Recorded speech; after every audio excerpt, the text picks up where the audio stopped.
हे जे लोक निवडून येण्यासाठी पैसे वाटत सुटलेत आणि हे जे लोक पैसे घेतायत, हे तुमचं आयुष्य तुम्ही खराब करत नाही आहात। याच्यावर तुमच्या आयुष्यावर काही परिणाम होणार नाहीये। या 4-2 हजारामध्ये तुम्ही कपडे बुटं घ्याल, तुम्ही तुमच्या लेकरांचं आयुष्य खराब करताय, लेकरांचं भविष्य खराब करताय। आज आपली पिढी वायाला गेली, मात्र लेकरांची पिढी सुधारायची असेल, त्यांना काहीतरी कन्स्ट्रक्टिव्ह द्यायचं असेल, त्यांच्यासाठी काहीतरी व्यवस्था निर्माण ठेवायची असेल, आज आपण पैसे घेतोय, ही पैसे घेण्याची वेळ आपल्या लेकरांवर परत येऊ नये, त्यासाठी एक प्रामाणिक माणूस तुम्हाला व्यवस्थेत पाठवावा लागेल। तुमच्यासाठी काम करणारा, तुमची व्यवस्था सुधारवणारा माणूस तुम्हाला त्या ठिकाणी पाठवावा लागेल। हजारो माणसं भेटतील, पण काम करणारा माणूस तुम्हाला भेटणार नाही।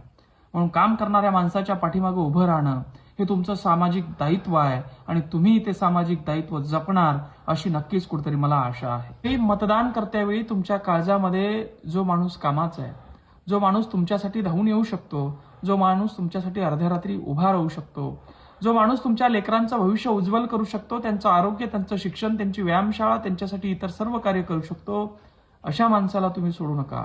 पैसा मात्र कोणाचाही घ्या, मतदान मात्र लेकरांच्या भविष्याला करा, हीच एक विनंती। धन्यवाद।